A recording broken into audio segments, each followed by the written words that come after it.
Mega Evolution. A strange phenomenon that gives a Pokemon unimaginable power through the bond between Pokemon and trainer. And on the surface, it may seem as if it's just a mere power boost. However, with every Mega Pokemon lies a dark truth. Whether it's torturous amounts of physical pain or uncontrollable rage, these Mega Pokemon all make devastating sacrifices to obtain temporary power in the form of Mega Evolution.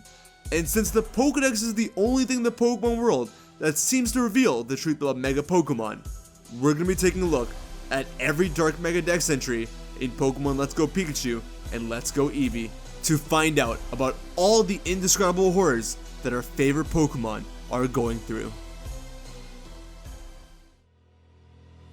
Psych! Come on now. Pokemon Let's Go in Dark? When do Pokemon Let's Go and Dark ever go together in the same sentence?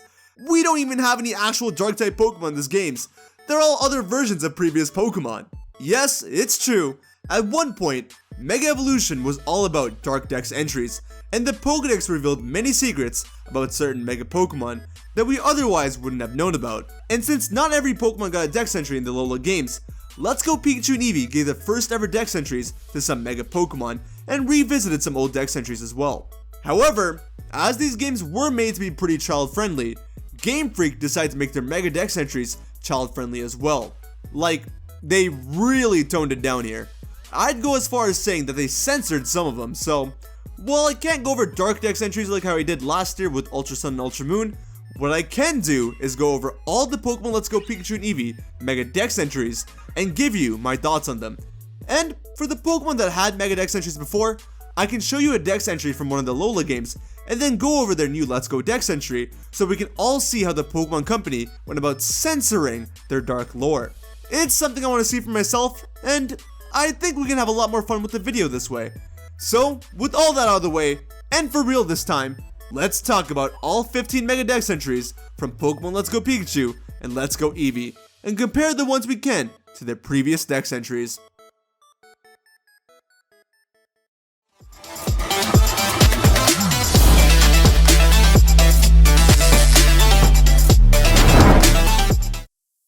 Starting off with the Kanto starters, these guys were among the Pokemon to not receive Dex entries in previous installments, so we don't have anything to compare them to, but we can still have some fun with them.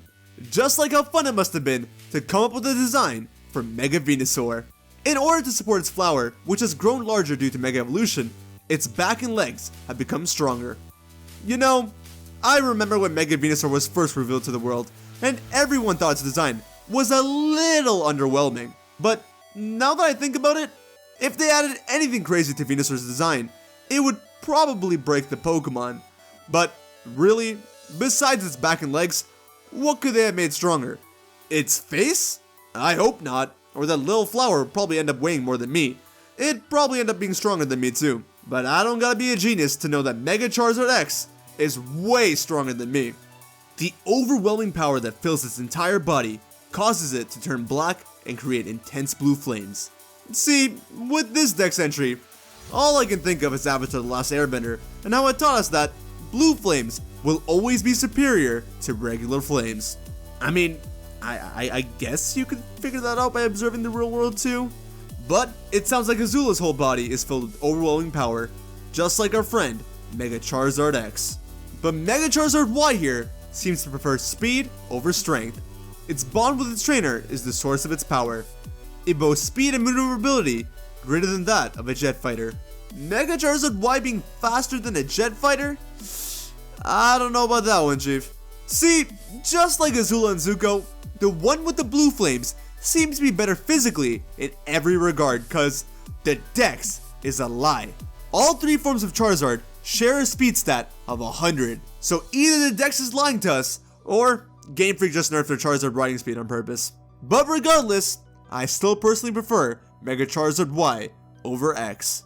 But despite all battling capabilities, I prefer Mega Blastoise over all the Mega Starters. And honestly, if we go by its Mega Dex entry, it doesn't even need a battle. The cannon on its back is as powerful as a tank gun. Its tough legs and back enable it to withstand the recoil from firing the cannon. Just one shot from that tank, and it's a wrap. Jake from Vsauce said that a regular Blastoise can kill a person real bad. So, a Mega Blastoise with a cannon as powerful as a tank gun? Yeah, I think there's a good reason as to why Blastoise still uses Hydro Pump with its mouth in the games.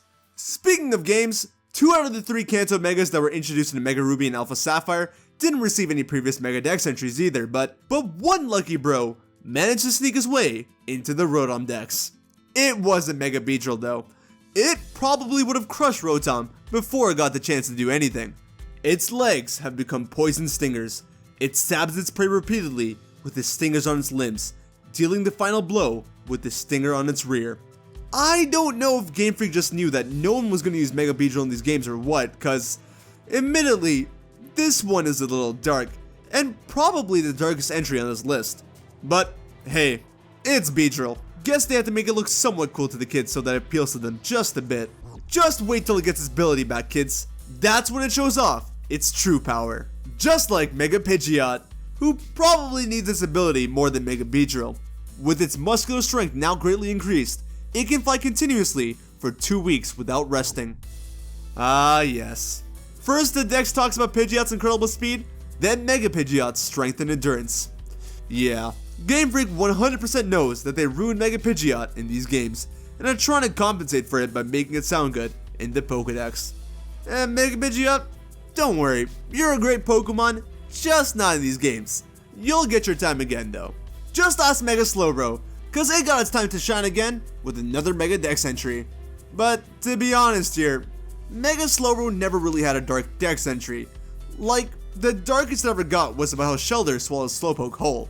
In fact, its new Dex entry is sorta on the same level of its old one. Under the influence of Shellder's digestive fluids, Slowpoke has awakened, gaining a great deal of power and a little motivation to boot.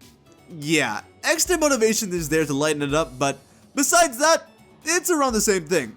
By the way, I love how it says, Slowpoke has awakened. I'm gonna ignore the fact that it separates Slowbro into 2 Pokemon and just laugh at how funny that statement is. But I can't laugh at Alakazam's awakening, cause its psychic power is so powerful that it's able to predict literally everything, even a person's life from birth to death. It can even predict attacks during battle. It's adept at precognition. When attacks completely miss Alakazam, that's because it's seeing the future. So, now I'm curious, if Mega Alakazam can see the future this well, then are its visions set in stone, or can it do something to change them? Cause if it's dodging attacks that it sees from the future, then bro, just dodge every attack that comes your way. You can even see them come from all different directions. But admittedly, that may be a bit difficult to do if its opponent was Mega Gengar. You better hope that Mega Gengar doesn't see you as potential prey, Alakazam, cause not only will it come after you, but it will also appear out of nowhere. It can pass through other dimensions and can appear anywhere. It caused a stir one time when it stuck just one leg out of a wall.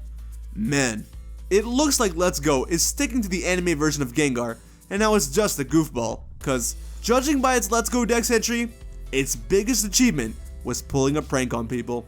But what ain't a joke is Mega Kangaskhan's baby's sudden growth. That thing got so powerful that it's stressing Kangaskhan out. But in Let's Go, her baby's growth is apparently the secret to their strength. Its child has grown rapidly. Thanks to the energy of Mega Evolution, mother and child show their harmonious teamwork in battle. I mean, it undoubtedly was the secret to their strength. That's all parental bond in the Mega Evolution really was. Just the kid growing up and helping out. But it's funny that these games have this Dex entry cause, you know, no parental bond or anything. No aerial aid either, but that's still not gonna stop Mega Pinsir from finding someone to skewer while it flies around at super high speeds. And its Let's Go Dex entry just confirms that. With its vaunted horns, it can lift an opponent 10 times heavier than itself and fly about with ease. So, what it's trying to say is that it'll still mercilessly kill you and fly around all happily, confirming what we already knew. Mega Pinsir's got some crazy destructive tendencies for sure, but it's nowhere near as bad as Mega Gyarados' destructive instinct to burn everything into cinders. Although, Let's Go Pikachu and Eevee did try to change it up just a bit. Although it obeys its instinctive drive to to destroy everything within its reach. It will respond to orders from a trainer it truly trusts. I mean, if we take both of these dex entries into account, I guess you could say that Mega Gyarados can still function from its heart if its head's gone crazy. But I still see it as Game Freak's attempt at making Mega Gyarados more Let's Go friendly. Just like how I see Mega Aerodactyl's Let's Go dex entry, because previously its Mega Evolution was set to cause tremendous pain on its body, but now it's been chalked down to just restoring it back into its original state. The power of Mega Evolution has completely restored its genes. The rocks on its body are harder than diamond. If the rocks on its body are harder than diamond, it's no wonder Aerodactyl went extinct. And there's no way something harder than diamond isn't causing pain to the Pokemon. I'm telling you, it's Let's Go censorship.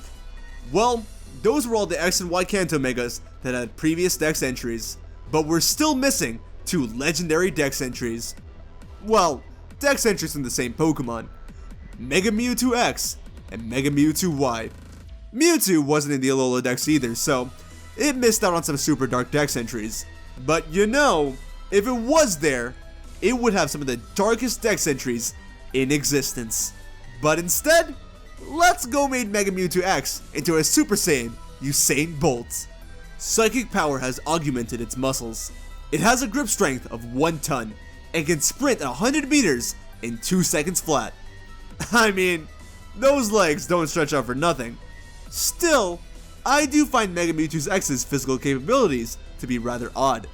I mean, with this dex entry, it makes sense that it's so powerful because its muscles have been enhanced with its psychic powers. But a grip strength of 1 ton? Jeez. Still, that's nothing in comparison to the mental power of Mega Mewtwo Y. Despite its diminished size, its mental power has grown phenomenally. With a mere thought, it can smash a skyscraper into smithereens. Hey, let's do a quick experiment. Think about monkeys as fast as you can. You did it? Okay. Now, imagine that we're Mega Mewtwo Y, but instead, it thought twice as fast as you did, and it thought about smashing a skyscraper instead. That's the power of its Mega Evolution in a nutshell. And really, each and every single one of these Mega Evolutions are powerful and have something super cool and unique about them. So, while Let's Go may have toned down the darker aspects of Mega Evolution, I'm glad they still decided to give us dex entries for them, because we learned a lot of new things about these Pokemon, as well as this mysterious phenomenon. Thanks for watching, guys. I hope you enjoyed. If you liked this video, then be sure to check out my 10 Dark Mega Dex entries from Ultra Sun and Ultra Moon. And be sure to check out some of my other videos I made as well. Also, I find it funny how last year I was talking about how crazy it was that the Dex entries were so dark. And this year, I'm talking about how weird it is that the Mega Dex entries aren't as dark. So, there's that. I think I'm going to prefer them being a bit on the darker side from here on out though. Be sure to hit a bunch of like button if you did enjoy the video, and hit that dislike button if you didn't. Let me know how you feel. Comment down below your thoughts and opinions. What did you think of the Mega Dex entries from Let's Go? What are your thoughts on the comparison between the Let's Go Dex entries versus the Alola Dex entries? And what's your favorite Mega Dex entry from this list? Let me know. Share the video around if you want to help us with the channel. And finally, subscribe to the little bell icon if you want to stay up to date with all my content. Take care of yourselves, have a wonderful day, and I will see you on the next video, alright? Later.